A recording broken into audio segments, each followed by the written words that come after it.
Cátedra CAEL 2016. La Cátedra CAEL es un espacio académico creado por el Centro de Investigaciones y Altos Estudios Legislativos del Congreso de la República para que funcionarios de la institución y de otras instituciones de los órganos del poder público, así como profesionales y estudiantes de diversas disciplinas, puedan acceder al conocimiento de los temas que trata el órgano legislativo en Colombia. La Cátedra CAEL refleja la apertura del Congreso al entorno nacional, formando y promulgando el saber legislativo. Es transmitida por el canal Congreso para llegar a todas las regiones de Colombia, cimentando la importancia de la defensa de la democracia, el respeto, la aceptación y la legitimidad de las instituciones sobre la base de un proyecto de entendimiento nacional en paz, reconciliación y equidad para todos. Cátedra CAEL 2016. CAEL 2016 y a toda la audiencia nacional que nos sigue a través del canal Congreso. Hoy nos acompañan los profesores Dr. Marco Alberto Romero Silva y el Dr. Alejandro Gómez Jaramillo, quienes con su notable mirada y con una profunda comprensión sobre las materias de actualidad y de pertinencia sobre la agenda nacional, nos brindan esta innegable oportunidad para que nuestro selecto auditorio acceda a una instructiva, magistral y acertada ponencia en el marco de la Cátedra CAEL, y que han tenido a bien brindarnos. Por lo que, en nombre del director del CAEL, el doctor Gregorio Hash Pacheco, secretario general del Senado de la República, le expresamos un saludo de agradecimiento. Invito al doctor Giovanni Niño, coordinador del CAEL, a presentar al primer catedrático que hoy nos acompaña. Buenos días, buenas tardes, un saludo para todos. Entonces tengo el gusto de presentar al profesor Marco Romero. El profesor Marco Romero es administrador público con estudios de posgrado en ciencias políticas, es profesor asociado del departamento, ¿me escuchan?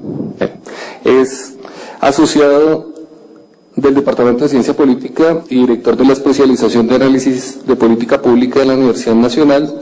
También se desempeña como director de la Consultoría para los Derechos Humanos y el Desplazamiento Forzado CODES y es miembro activo de la Comisión Facilitadora Nacional de Paz. El profesor Marco Romero hoy nos va a acompañar con su ponencia sobre los acuerdos de paz. Profesor. Sí,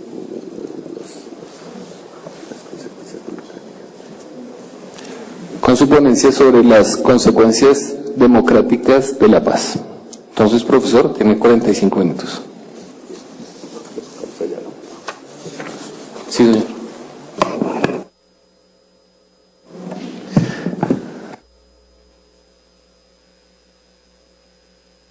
Gracias. Quiero invitar al doctor Guillermo Giraldo, secretario de la Comisión Primera, que nos acompañe en la mesa principal. Adelante, profe. Bien, muchas gracias.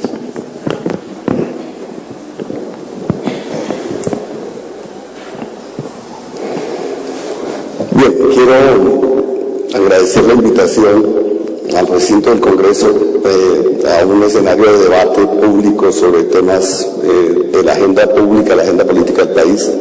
Quiero felicitar la constitución de esta cátedra y del instituto porque me parece que de estos debates se debe nutrir todo el país si la aspiración que se tiene es la de lograr que sea el escenario de la democracia, aquel en el cual se resuelvan muchos de los conflictos en una sociedad que en 200 años de vida republicana solo ha tenido más o menos mal contados unos 40 años de paz, lo demás han sido guerras civiles, y entonces esto plantea un desafío muy grande, cómo lograr que sea eso, el escenario de la democracia en el plano social y en el plano político, la que se perfeccione para que genere las bases de confianza, para que genere las bases de eficacia, que permitan que muchos conflictos que hay en esta sociedad se puedan resolver por esas vías y no por las vías de los enfrentamientos armados o por vías antisistémicas, por usar una palabra que utilizan mucho los colegas del Departamento de Ciencia Política.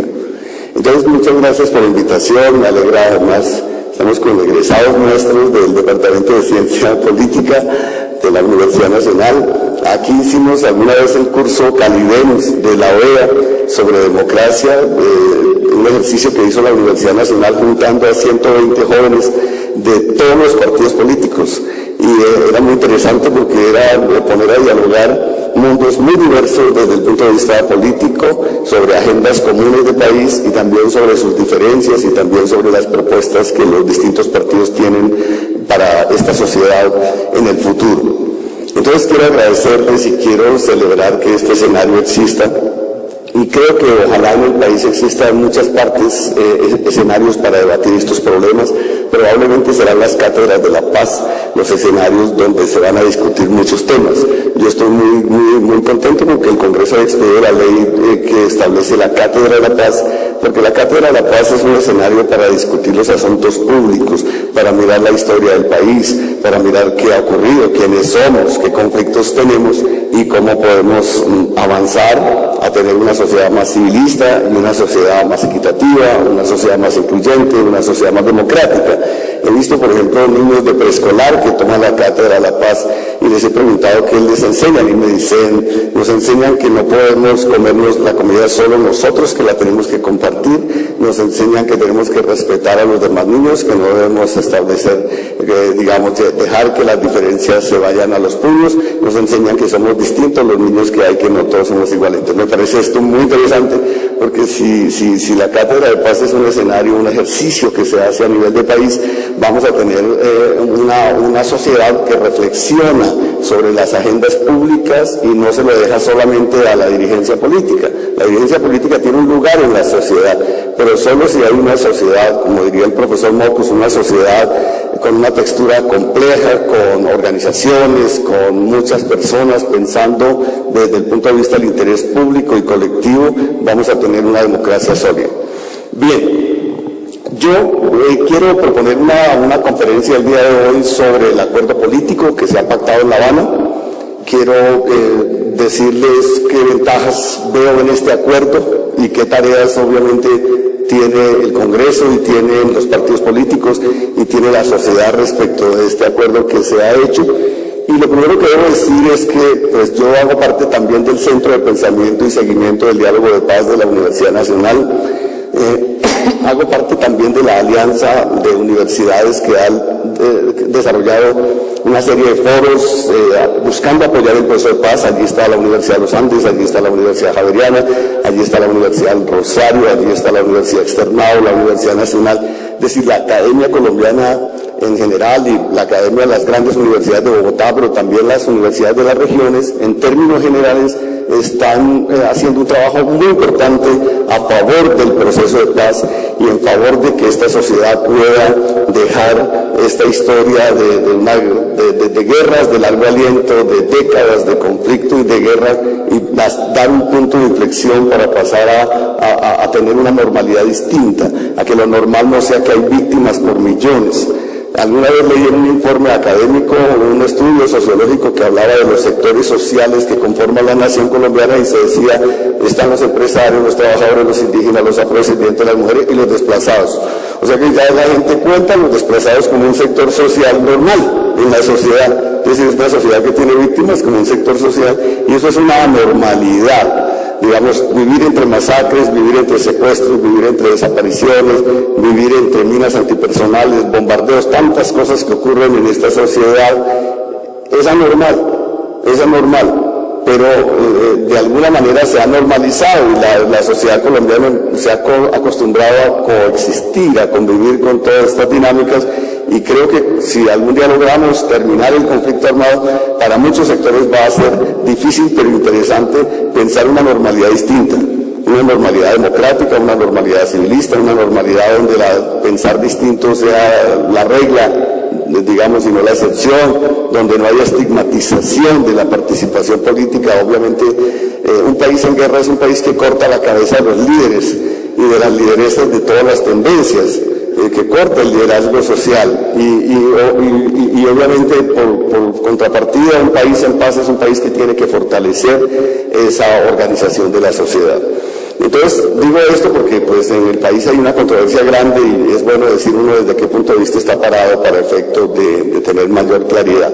Yo soy un defensor del acuerdo de paz, espero también que haya pronto un diálogo con el ELN, que haya una solución definitiva del conflicto, porque si no hay una solución definitiva, si hay grupos que persisten en la guerra, el potencial político de los acuerdos se pierde en buena medida, porque en los territorios muchas veces ocurre que se firma una paz parcial que es importante. Todos los procesos de paz que se han hecho son muy importantes en el camino que busca la sociedad colombiana, pero si no se logra terminar el conflicto, cerrar el conflicto con todos los actores que están en juego, pues es muy difícil tener unas garantías en los territorios para hacer esta transición a una sociedad más democrática. A veces la guerra se recicla, así quienes han firmado la paz cumplan cabalmente como lo han hecho los grupos que han firmado la paz en los años 90, pero la guerra se puede reciclar y continuar, y hay que evitar esto,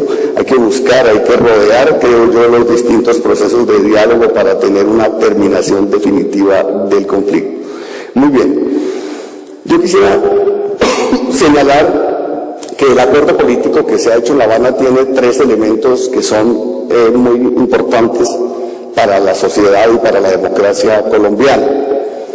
Y hay que decir que lo primero que hay que decir es que los acuerdos que se han pactado en La Habana no son acuerdos para beneficio del presidente Santos y de la guerrilla. Obviamente quienes pactan la paz tienen unos réditos políticos. En Sudáfrica le dieron el premio Nobel de Paz a Frederick de Klerk y a Nelson Mandela, porque pactaron la paz y sacaron esta sociedad del apartheid y de la guerra civil. Y quien pacta la paz tiene siempre esas ventajas, pero los acuerdos políticos, si bien hablan de la transición de las FARC a la política, basada obviamente en un modelo de justicia para la paz, si bien hablan de ese punto, no se concentran exclusivamente en ese punto. Esto es importante porque muchas veces la sociedad colombiana no tiene una tradición de lectura y a veces la gente se queda con los titulares de los acuerdos, pero no hay una lectura específica, detallada de los acuerdos que se han hecho. Y lo que yo voy a sostener acá es que la mayor parte de los acuerdos que se firmaron en La Habana son acuerdos que benefician a la sociedad, no a las partes. Solo algunos puntos benefician a las partes que están negociando, el resto son acuerdos que benefician a la sociedad. Y voy a hablar de tres puntos importantes que están en estos acuerdos para efecto de hacer alguna pedagogía y de ampliar la discusión, entre otras cosas porque el Congreso de la República de Colombia, bajo las modalidades que se acuerden para la implementación de los acuerdos, va a tener muchas tareas relativas a esos acuerdos. Obviamente el Congreso tiene tareas frente a todos los acuerdos, pero muchos de los temas que se han discutido en el acuerdo político son temas que afectan, que tienen que ver con la tarea del Congreso, con la tarea del mundo político, con la tarea de las organizaciones y los partidos políticos. Entonces es un tema que debería tener especial interés en la discusión y desde ya anticipar el debate. Bien, los temas son tres. Uno, el acuerdo habla de profundizar la democracia social. Dos, el acuerdo habla de profundizar la democracia política y plantea una serie de reformas institucionales. Y tres, quiero hacer un ejercicio breve, porque no tenemos mucho tiempo, para hacer una perspectiva de lo que podría ser la sociedad colombiana en un escenario de paz desde el punto de vista estrictamente político. Es decir, ¿qué va a pasar si se firma la paz? Si terminamos la guerra, ¿qué pasa en la política colombiana? Creo que es importante hacerse esa pregunta. Si logramos terminar la guerra, ¿la política en Colombia sigue igual o se van a producir cambios? Yo sostengo que se van a producir cambios por el efecto del acuerdo, más allá de los contenidos mismos del acuerdo. Es decir, que el escenario nuevo, la situación nueva, induce una serie de cambios para los cuales se tienen que preparar las distintas fuerzas políticas y sociales en este país. Esos son los tres puntos. Vamos al primero. Colombia es un país que, por tener un conflicto armado, por ser un país con tantas polarizaciones, tiene pocos acuerdos entre sectores que por naturaleza tienden a ser antagónicos. Y quiero ilustrar esta discusión refiriendo a lo que ocurre en Suecia. En Suecia los sindicatos y los trabajadores han logrado desarrollar históricamente 50 acuerdos. Acuerdos sobre seguridad social, acuerdos sobre productividad, acuerdos en distintos planos. 50 acuerdos hay entre los sindicatos y los trabajadores en Suecia y lo propio ocurre en Noruega. Segundo, en Noruega la tasa de afiliación sindical supera el 30%, en Colombia la tasa de afiliación sindical es del 4.7%. Es decir, de los trabajadores formales solo el 4.7% pertenece a un sindicato. Eso quiere decir que tenemos un sindicalismo bastante reducido y eso tiene consecuencias, porque si la organización sindical es débil, los derechos de los trabajadores son débiles y los jóvenes pues conocen las pensiones en los museos de historia o la seguridad social. Es decir, en general, cuando hay los movimientos sociales se debilita su agenda, se debilitan los derechos de los trabajadores. Entonces, tener un país con un sindicalismo de esa dimensión es, digámoslo así, un mal síntoma. En Estados Unidos los sindicatos son muy fuertes, en Europa los sindicatos son muy fuertes, y en estos países se considera que tener sindicatos fuertes y organizaciones obviamente también empresariales fuertes es un componente fundamental de la democracia. Es decir, que la democracia no se deja solo al plano político, electoral, sino que es importante, digamos, en el plano social. El acuerdo de La Habana parte de la idea de que hay que fortalecer las organizaciones sociales de este país.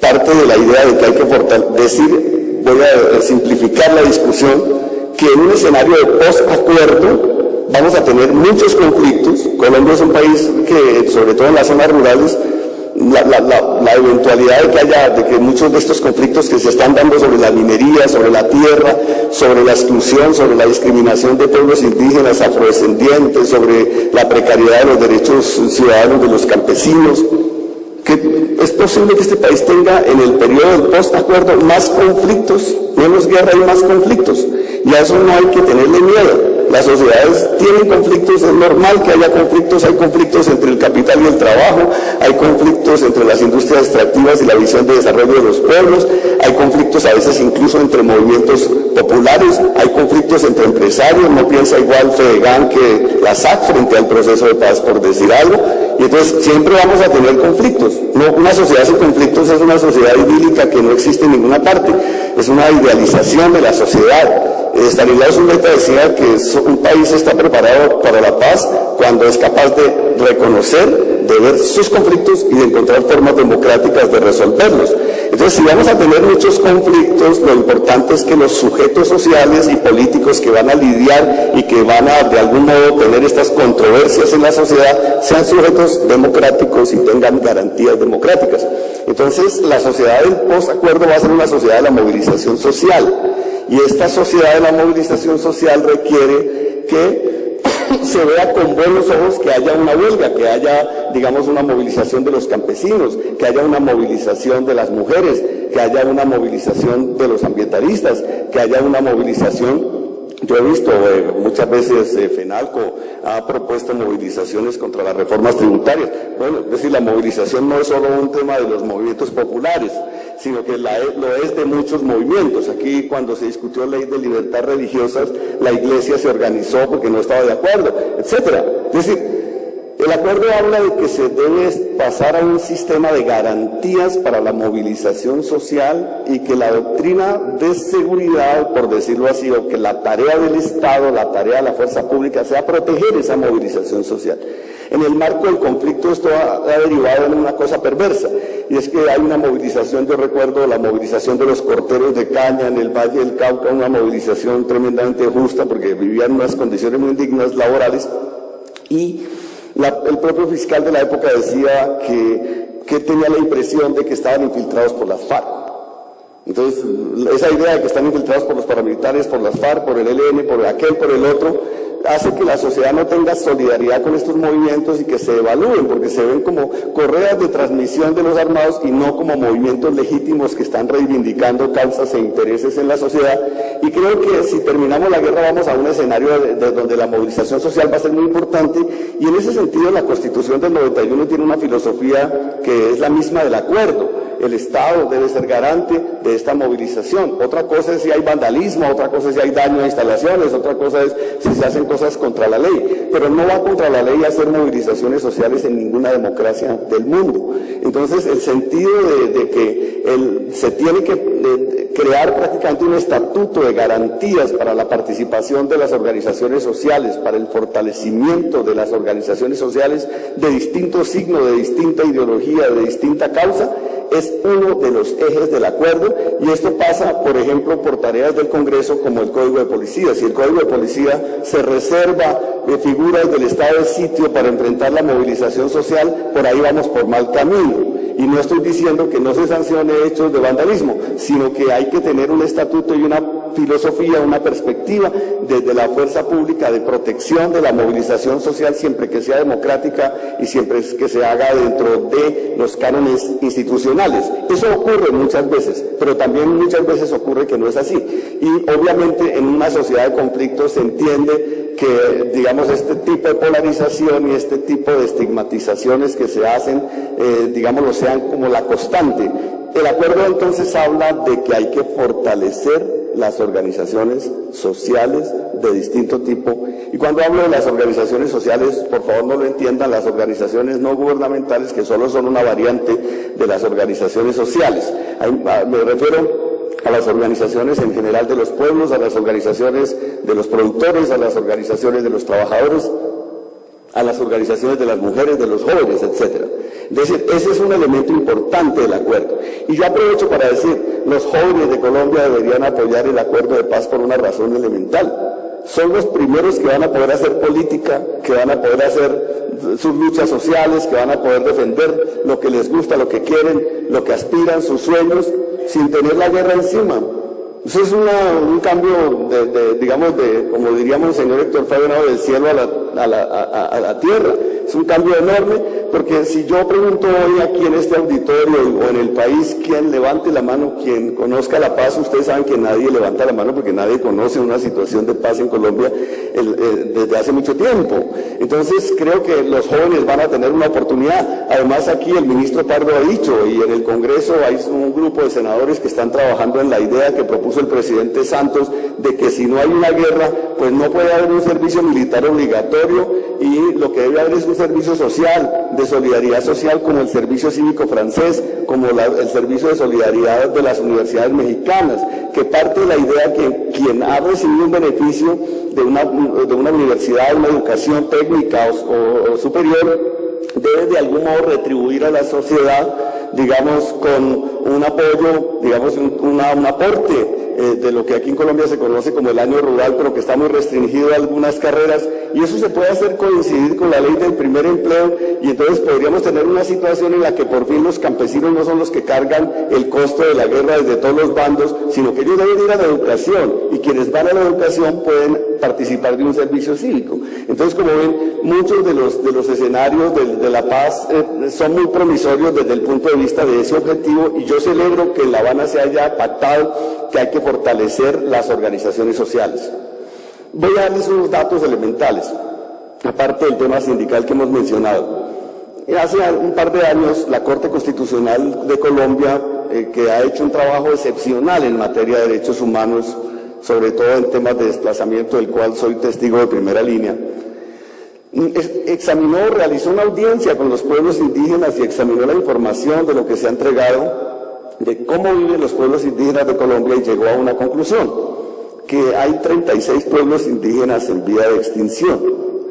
La Organización Nacional Indígena de Colombia agregó nuevas informaciones para decir a la Corte que había unos 30 pueblos más en las mismas condiciones. Entonces, esto es un llamado muy fuerte, pero en la sociedad colombiana no hubo mucha reacción sobre eso. Es un tema que a la mayoría de la sociedad pareciera no interesarle, pero es un tremendo desastre cultural que tengamos 30 o 40 o 50 pueblos en vía de extinción en este país. En otros países esto generaría una reacción masiva. Aquí reaccionamos muchas veces si hay cuando hay una muerte filmada, por decirlo así, ocurren desgracias todos los días. Entonces un niño va a una alcantarilla y se pierde y se muere, y entonces alguien logró filmar la cuestión, y esto genera pues una reacción de la sociedad porque se ve, porque es una tragedia que es visible, y está bien que genere esa reacción. Pero no vemos la misma reacción frente a una situación como la que viven los pueblos indígenas en muchos lugares del territorio. La mitad de la población afrodescendiente vive bajo condiciones de NBI, y lo que dice, voy a tomar palabras del doctor Humberto de la Calle, Colombia tiene una brecha urbano-rural enorme que básicamente consiste en que la mayor parte de los campesinos carece de sus derechos ciudadanos más elementales, y sabemos además que el desplazamiento forzado y la guerra ha golpeado fundamentalmente las organizaciones campesinas. Entonces tenemos una ruralidad del 30% según el informe del PNUD. Tenemos un país que tiene ese índice de ruralidad, o sea, todavía una población rural muy grande, pero tenemos un campesinado destruido, golpeado por la guerra y por los conflictos que hay en este país y por la ausencia de políticas en favor de ellos. Entonces, si el acuerdo se busca implementar en función de fortalecer las organizaciones de los campesinos, obviamente de las víctimas, de las personas afrodescendientes, de los pueblos indígenas, de los distintos colectivos sociales, de distinto signo, de distinto interés, este es un camino que construye una paz estable en la vía en que fortalece un contenido social de la democracia colombiana. Entonces, este es el primer mensaje. Yo creo que el acuerdo es muy importante en cuanto plantea la necesidad de fortalecer la organización social, tener un sistema de garantías. Insisto, perdónenme que insista tanto en esto, pero es que en la sociedad colombiana existe una mentalidad según la cual una huelga es una vía de hecho que va contra la legalidad. Para nada, una huelga es un derecho. Una libertad sindical es un derecho. Lo que no es un derecho es romper un banco o cosas de ese orden, o causar daños a terceros, o a la infraestructura pública. Eso no es un derecho, pero la movilización como tal es un derecho. Y entonces, bienvenida a una sociedad que tiene actores sociales fuertes, que se expresan, que se manifiestan. Miren la televisión europea y verán que en Europa todos los días hay movilizaciones, y son movilizaciones muy fuertes, y se considera normal. En Estados Unidos el sindicalismo es muy fuerte e influye en el Congreso de los Estados Unidos. Recuerden que el pacto, cuando se firmaron los tratados de libre comercio, los sindicatos de los Estados Unidos exigieron que hubiera un programa de fortalecimiento del sindicalismo y del empleo de calidad en Colombia. Esto fue una conquista de los sindicatos en los Estados Unidos. Entonces vemos un primer contenido que es muy importante y que tiene una filosofía necesaria para esta sociedad. El segundo aspecto, para ir rápidamente, tiene que ver con la cuestión política. Y en la cuestión política se plantea una serie de reformas muy importantes. Miren que la filosofía del acuerdo, lo voy a decir porque a veces hay críticos del acuerdo que se basan más en, como dice el doctor Jaramillo, más en mitos que en lo que el acuerdo dice. Se dice, se entregó el país a las FARC. Pues cualquiera diría, las FARC debía pedir un sistema político como el cubano o el chino, ¿cierto?, de partido único y sin elecciones como las conocemos nosotros. No, eso no fue lo que se solicitó en La Habana ni lo que se pactó. Se pactó un sistema de competencia política abierta. Se planteó la idea de que haya un estatuto de la oposición, que si hay una oposición de izquierda o de derecha tenga una serie de garantías. Entonces lo que se pactó fue, en cierto modo, mantener la estructura general del sistema político colombiano, haciendo algunos cambios significativos, entre ellos la idea de que la democracia colombiana tiene que ser una democracia de pluralidad, que surjan muchos partidos políticos para resolver los problemas de esta sociedad. Es decir, en una guerra quizá el factor decisivo es quién tiene poder bélico, de una o de otra forma. En una democracia es quien tiene poder de movilización social y político. Y entonces la dimensión de la política electoral se vuelve crucial para sostener la democracia y hacer sostenible la paz.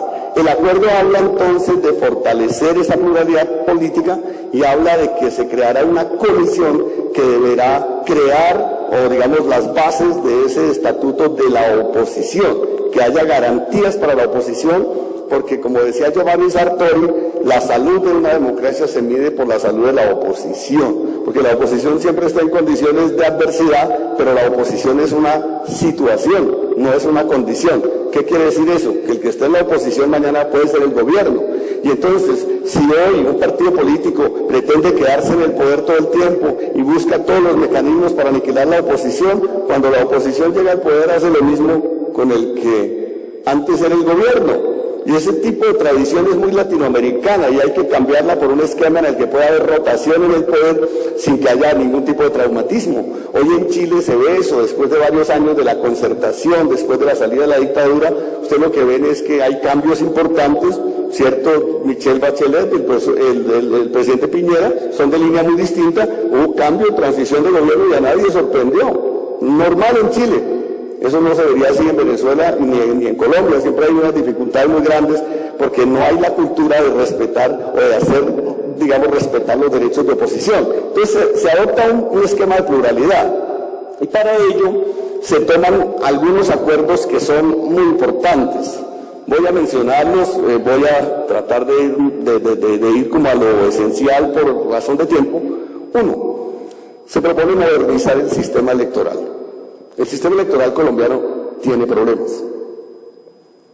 El actual registrador, el doctor Juan Carlos Galindo, en el año 2002 se desempeñaba como procurador delegado para asuntos electorales. La Procuraduría de la época le pidió hacer una investigación sobre las elecciones del Senado de 2002. Y ustedes recuerdan, acá en el Congreso conocen muy bien esa historia más que yo.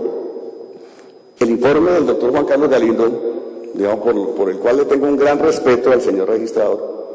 El informe del doctor Juan Carlos Galindo concluyó que había que anular las elecciones del Senado de 2002, porque había un porcentaje superior al 40% de mesas con índice de fraude, y porque creo que eran más de 20.000 mesas. En las páginas web de la Procuraduría aparecían estos informes.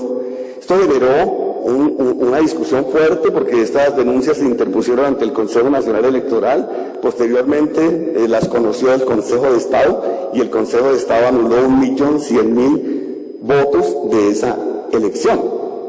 Este es un dato fuerte, ¿verdad? Si esto ocurriera en Inglaterra, creo que habría una especie de insubordinación civil, que no estamos hablando de un dato pequeño. Es decir, y al final del periodo de ese Senado hubo una recomposición, quizá ustedes lo recuerdan, una recomposición de congresistas. Ya, había un problema grande y obviamente creo que no se investigaron las elecciones de la Cámara porque no había presupuesto para eso, pero pues, es de suponer que se hicieron con el mismo sistema, el mismo día, en las mismas condiciones, luego deberían tener las mismas características, y las de diputados, y las de concejales, y las de alcaldes, y las de gobernadores, y las de presidencia de la República, ¿verdad? Solo se investigaron las del Senado. Esto dejó en evidencia que había un problema muy serio en la composición de la organización electoral, y la reforma de 2003 tomó una decisión, una sola de varias que creo yo que hay que tomar. Se tomó la decisión de que la registraduría no podía depender de un cuerpo de naturaleza eminentemente político, no porque los políticos sean perversos, sino porque ellos tienen un interés involucrado allí. Y entonces antes el Consejo Electoral se escogía por el Consejo de Estado de mayorías del Congreso, de los partidos mayoritarios del Congreso, y todos los registradores, ellos elegían al registrador o a la registradora, y luego todos los registradores territoriales eran nombrados en concertación con ese Consejo Nacional Electoral que representaba las mayorías políticas.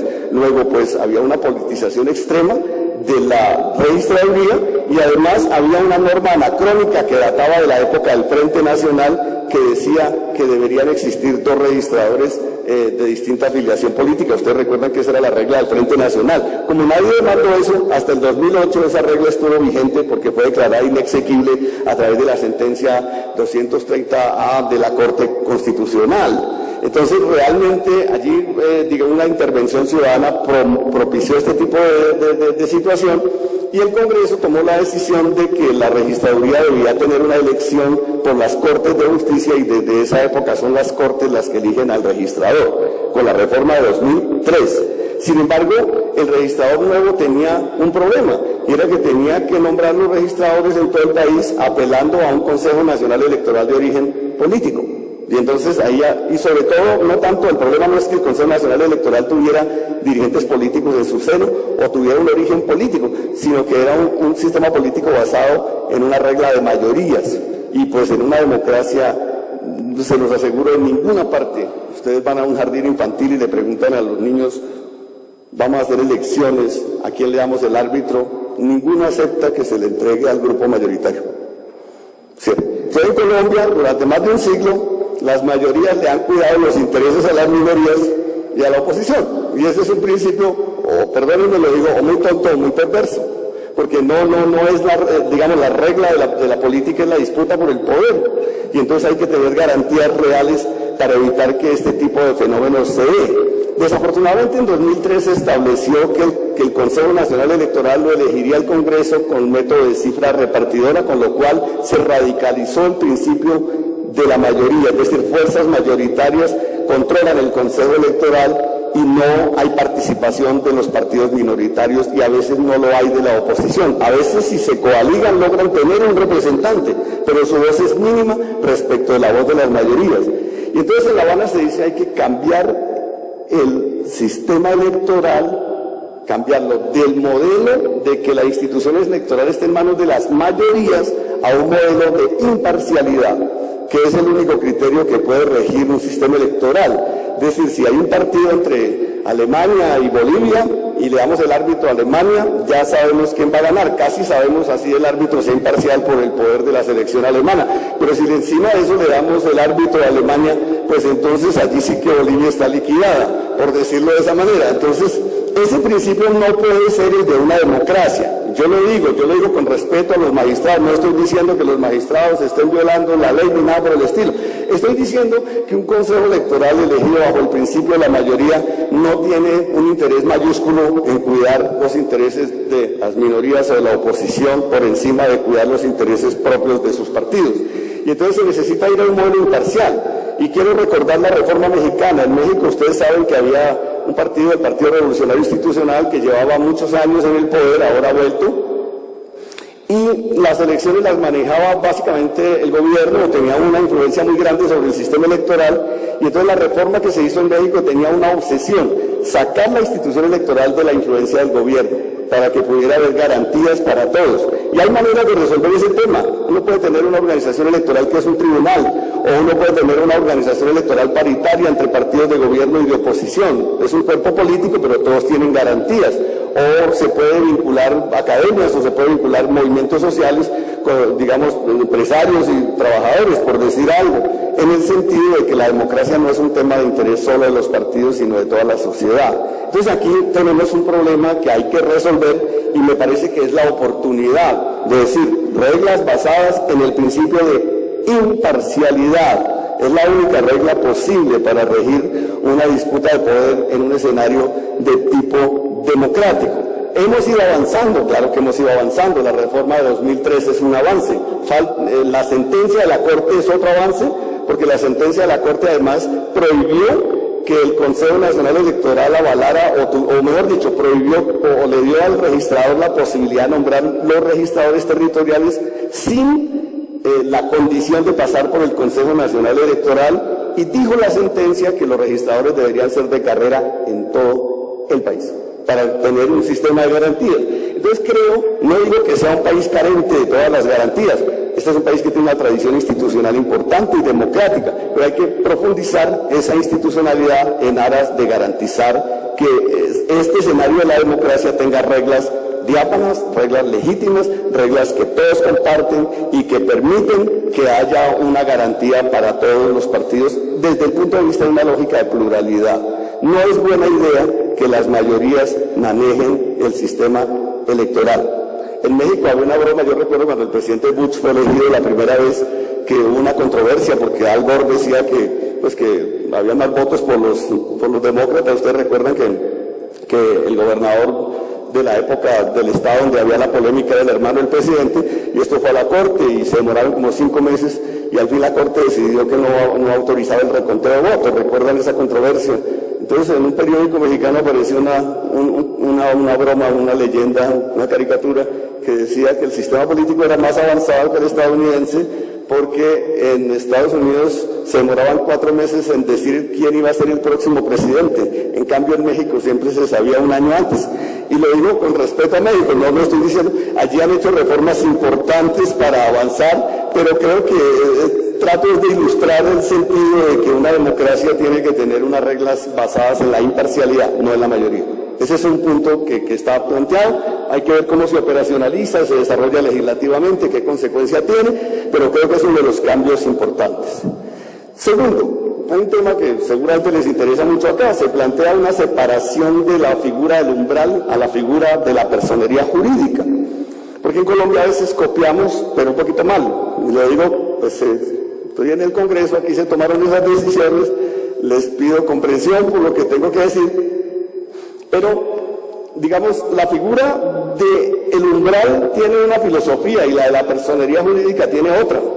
La figura del umbral es obligar a los partidos a que se agreguen. Si hay muchas izquierdas que se vayan aglutinando en un partido, si hay derechas que se aglutinen, si hay conservadurismos que se aglutinen, liberalismos que se aglutinen. Esa es la figura del sentido, del umbral, y todos compartimos esa figura. Pero cuando se votó en Colombia la figura de la personería jurídica, se estableció el mismo canon de exigencia para la personería que para el umbral, con unas limitaciones enormes. Entonces, el 3%. Entonces, si uno no tenía ese dato, no podía mantener la personería y la perdía. Entonces, la sanción es, el que no tenga una votación suficiente para obtener personería la pierde y le decretan una especie de muerte política. Y en segundo lugar, la única votación que servía para tener personería es la votación de Congreso. Entonces, por ejemplo, Sergio Fajardo puede sacar 1 millón de votos en Antioquia y no puede con eso pedir una personería. Por ejemplo, Bogotá o alcaldes de 1 millón de votos, los que ustedes quieran, no pueden pedir una personería porque las elecciones territoriales no se cuentan para esto. Entonces, allí se propone un cambio muy interesante que es mantener el umbral, pero flexibilizar la personería. Es el modelo alemán. En Alemania el umbral es del 5%. Quien no obtiene el 5% no va al Parlamento. Es una sanción muy fuerte. Es un umbral durísimo, 5%. Y hay partidos grandes en Alemania que no van al Bundestag, porque no logran, digamos, la mayoría. Pero estos partidos casi siempre son el gobierno de los Länder, y Alemania es un estado federal, donde el poder está muy distribuido hacia los territorios y donde ser gobernante del Länder es muy importante. Entonces, el que no tiene el umbral, ¿cuál es su sanción? Que no va al Parlamento, pero no le dan una sanción adicional. Entonces, en Colombia, La Habana se propone adoptar más o menos ese modelo con una finalidad, y es que si se pacta la paz, van a surgir muchos partidos políticos, pero ningún partido político nace grande. Los partidos políticos se van consolidando, se van constituyendo alianzas, etcétera, y se van agregando. Entonces, si le declaramos la muerte política a los partidos pequeños todo el tiempo, a nombre de equiparar el umbral a la personería, pues no logramos que haya una profundización de democracia y que haya transiciones, que muchos movimientos sociales que están interesados en participar en política se lancen a constituir partidos. En cambio, si mantenemos un umbral fuerte, mantenemos un estímulo a la agregación de partidos, pero por abajo tenemos una puerta abierta para que haya movimientos, digámoslo, con personería, incluso con sistemas de ventajas, de derechos diferenciados. No se necesita que tengan los mismos derechos. Puede haber partidos regionales, puede haber partidos territoriales que no tienen las mismas espacios, por ejemplo, institucionales que los que tienen umbral. Se puede escalar, se puede escalonar distintos tipos de beneficios para distintos tipos de personería, y se podría adoptar un sistema que en muchos países se utiliza, y es que la personería se acredita con afiliados, es decir, 10.000, 20.000, 30.000 afiliados, o una votación pero mucho más baja que la que se exige hoy. Entonces, en La Habana se plantea esa distinción, y la filosofía es buscar que haya más participación y más partidos políticos y nuevas expresiones políticas, que es muy consistente con la idea de que la paz tiene que ser una transición de cerrar la puerta a los que quieren hacer guerras, y que los que quieran participar en las disputas de poder, ¿cierto?, se jueguen al terreno de la democracia. Es una medida importante para la sociedad, y creo que hay que discutirla y ver cómo se desarrolla como un elemento de paz. Y una tercera reforma que se plantea es una reforma Hay muchas, porque hay temas de acceso a los medios comunitarios, que hay que democratizar medios de comunicación, que hay que tener un sistema de garantías para todos los partidos políticos. Bueno, hay una serie de garantías, que el acuerdo es abundante en garantías, insisto, para todos los partidos. Cuando se dice estatuto de oposición no se está pensando en el polo democrático solamente, sino en el centro democrático. Bueno, se parecen de nombre, son partidos de oposición de distinta línea, garantías para unos, garantías para otros. Ese es el sentido de un estatuto de la oposición. Entonces, el acuerdo es muy insistente en que haya distintos tipos de garantías. Y el tercer tema es un tema, el de las circunscripciones especiales de paz. La fórmula que se ha hecho probablemente es una fórmula que tiene un valor, y es que reconoce que hay territorios que tienen muchas afectaciones y poca representación. Yo soy partidario de una fórmula más radical que la que acordó en La Habana. La fórmula de La Habana es una circunscripción territorial especial que todavía nadie sabe cuál va a ser su contorno. Dice que es para zonas especialmente golpeadas por la violencia. Yo que trabajo en desplazamiento sé que zonas particularmente golpeadas por la violencia pueden ser 500. Entonces no sabemos todavía el alcance de cuántas van a ser. Se van a elegir representantes a la Cámara nuevos transitoriamente, o sea que es una medida más de reparación que una medida permanente. Y en tercer lugar se dice algo que va a ser muy difícil de reglamentar, y es que allí van a participar, bueno, las víctimas que retornen tienen prioridad, pero van a participar quienes no tengan representación en el Congreso. Entonces va a tocar los que no votaron, no se sabe cómo se va a hacer para establecer quienes no participaron, porque yo puedo ser de un partido y no haber votado, y entonces hay que ser muy finos en la reglamentación de esa figura. Pero bueno, más allá de cómo se desarrolla la figura de las jurisdicciones especiales de paz, este tema plantea un debate que hay en Colombia más complejo. Y es que, como diría Sergio Jaramillo cuando dirigía el plan de consolidación, en Colombia tenemos más de la mitad del país que tiene unas condiciones desiguales. Digamos, hay unas asimetrías territoriales muy profundas. Entonces hay departamentos donde no hay infraestructura pública, donde no hay bienes públicos, donde el Estado ha llegado muchas veces más de la mano de la fuerza pública. Incluso la fuerza pública, muchas veces yo he visto generales protestando porque los ponen a hacer, además de la tarea militar propiamente dicha que les corresponde, a arreglar que el puente y a ver cómo atienden una cantidad de funciones, porque no hay un Estado civil en muchos de estos territorios. Entonces, ¿dónde está la educación? ¿Dónde está la salud? ¿Dónde está la justicia? ¿Dónde está una serie, la asistencia técnica agropecuaria? Ustedes saben que la filosofía del acuerdo de paz es la idea de paz territorial, que quiere decir de algún modo llevar el Estado civil a los territorios y obviamente también la fuerza pública, sin duda. Uno de los temas es cómo se va a mantener la fuerza pública en territorios donde ha ido esporádicamente, cómo tienen una presencia permanente. Todos sabemos que esa es una de las preguntas del proceso. Pero la otra pregunta es cómo aseguramos que las instituciones civiles también van a estar presentes en muchos de esos territorios. Y esto tiene unos costos altos y hay demanda esfuerzos complejos de construcción institucional. Yo digo, la paz territorial debe ser un plan marcha para las zonas rurales que tienen condiciones profundamente desiguales. No simplemente una medida simbólica, porque he escuchado versiones de la paz territorial que dicen, escojamos 100 municipios, le pavimentamos la vía terciaria, le ponemos un monumento a la paz en la respectiva Plaza Bolívar y ya se acabó el tema. Yo creo que con eso no resolvemos una fisura muy grande que hay de tipo territorial en Colombia, que se expresa, voy a decirlo de manera un poco, digamos, simplista, en que si uno está en Tumaco no tiene derecho casi a nada, si está en Bogotá tiene derechos a una serie de cosas, o si está en Medellín, o si está en Bucaramanga. Entonces, los amigos de la fuerza pública que están en los territorios saben de eso, de esas diferencias profundas, y a veces les toca lidiar con conflictos donde el Estado no tiene la otra contraparte del Estado civil para resolver de manera sostenible los problemas sociales de los territorios. Entonces aquí hay un problema de cómo profundizar la paz territorial. Y no me voy a meter mucho en esa discusión porque esto toca el acuerdo agrario, toca el acuerdo de drogas, del plan alternativo, es decir, hay una serie de medidas y la paz territorial toca muy fuerte principalmente con esos temas.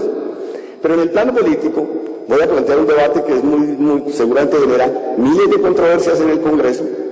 Tenemos el siguiente problema. Colombia tiene 32 departamentos.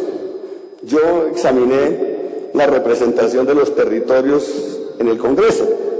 Y encontré que 15 departamentos donde están todos esos departamentos que tienen índices de discriminación, de exclusión mayores, que solo tienen el 20% de la Cámara, o sea, 15 departamentos tienen el 20% de la Cámara. Porque la fórmula de la Cámara de Representantes a la larga es demográfica, no territorial.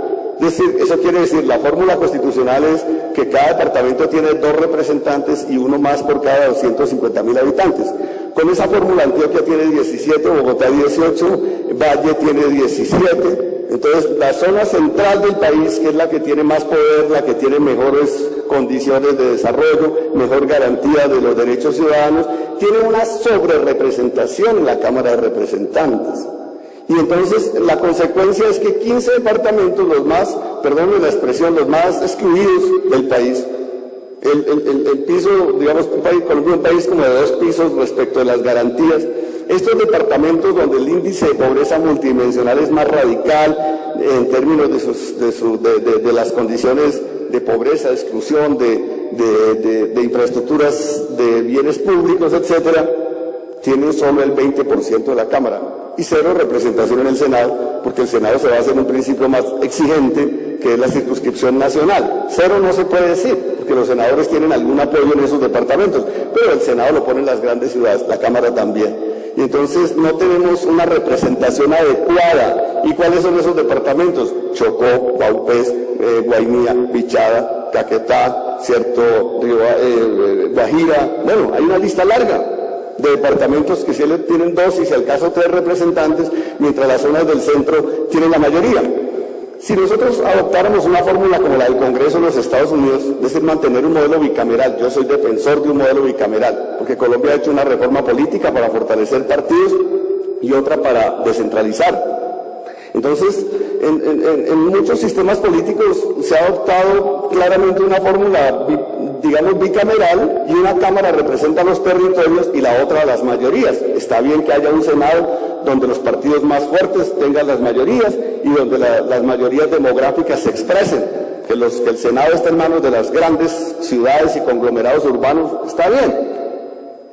Pero en Estados Unidos, esa característica la tiene la Cámara de Representantes, que depende de la mayoría. El Senado americano, mírenlo ahora que está de moda las elecciones de los Estados Unidos, es un Senado donde cada estado tiene 2 senadores. No importa si es California, que es un estado gigantesco, o si es Vermont, que es un estado del tamaño del Quindío. Los 2 tienen 2 senadores. ¿Por qué? Porque se busca dar equidad de algún modo a los territorios y ayudar a que tengan más representación política en los espacios donde se toman las decisiones. Descentralizar es un camino que está bien, pero el otro camino es cómo se logra que los territorios tengan más representación en las instancias nacionales. Si suponemos que la Cámara de Representantes tuviera igual número de representantes, digamos, para mantener el número actual, supongamos en título hipotético, yo sé que esto me genera problemas con todos los que tengan más de 5, pero supongamos que todos tienen 5 representantes, al día siguiente las zonas pobres y las zonas ricas de Colombia tendrían igual representación y tendrían que negociar. Y la paz territorial no sería una concesión, no sería, digamos, simplemente, digamos, un acto de solidaridad ocasional, sino que sería el resultado de una negociación entre regiones para lograr que podamos sacar estas regiones, digámoslo así, de una situación de desigualdad, de asimetría. Puede que la fórmula que yo esté proponiendo no sea la más técnica, no sé, hay que mirarlo, pero creo que en el fondo hay que ver cómo logramos más representación de muchos de esos territorios que tienen grandes problemas y son territorios en muy distintos lugares del país, porque a veces hay opositores del proceso de paz que dicen, están pidiendo territorios para las FARC. No, en los departamentos del sur ganaba el uribismo, o sea, no es un problema de para quién son, ¿cierto? O hay departamentos de la costa caribe que tienen esa misma característica. No, estoy hablando de un criterio universal, de cómo asegurar más representación de los territorios en el Congreso para ir construyendo una equidad territorial, La razón por la que el Senado de los Estados Unidos se mantiene, además de la tradición federal, es que había desigualdades en el desarrollo regional. Hoy Estados Unidos tiene más equidad, más igualdad en las condiciones de desarrollo de sus distintas regiones y el sistema político es más una herencia de esa lucha. Pero creo que en una situación como la colombiana, si uno quiere integrar los territorios, hay que buscar la manera de crear mecanismos en el plano político, en el plano fiscal, en el plano obviamente de las políticas públicas y de los sistemas productivos para avanzar en esa perspectiva. Bien, estos son algunos de los temas que están planteados en el acuerdo que vale la pena profundizar, abrir la discusión en el país sobre esto, porque en La Habana muchos de estos temas se acuerdan como filosofía, pero la implementación, el mecanismo queda para las instancias legislativas, etcétera, y para comisiones de expertos que van a ayudar a perfeccionar el debate, pero al final del día eso se va a discutir en el Congreso, en una constituyente, en una comisión que el Congreso cree, no sé, no me voy a meter ahora en esa discusión, pero digamos, viene esa discusión y hay que prepararse para ella, y creo que estas medidas de reforma política son importantes para consolidar un sistema democrático. Y en tercer lugar, creo que tenemos poco tiempo, ¿verdad? En tercer lugar quisiera decir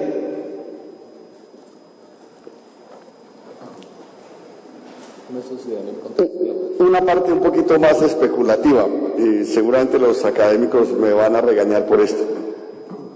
Pero a veces toca, a los politólogos no nos preguntan, al historiador le preguntan cuántos muertos hubo en la guerra de los 1000 días y dice 100.000 y había 3 millones de habitantes. O al historiador le preguntan cuántas amnistías y entonces Mario Aguilera de la Universidad Nacional dice se han otorgado 189 amnistías en la historia de Colombia. Entonces, ¿cuál es el historiador? A los politólogos nos preguntan qué va a pasar cuando se firme el acuerdo. Y como tenemos que aventurar criterios, entonces tomamos algunos instrumentos de la academia para tratar de avanzar algunas conclusiones de lo que viene. A ver, lo primero que creo yo que va a ocurrir en la sociedad colombiana en el plano político es una transformación muy profunda de la agenda pública.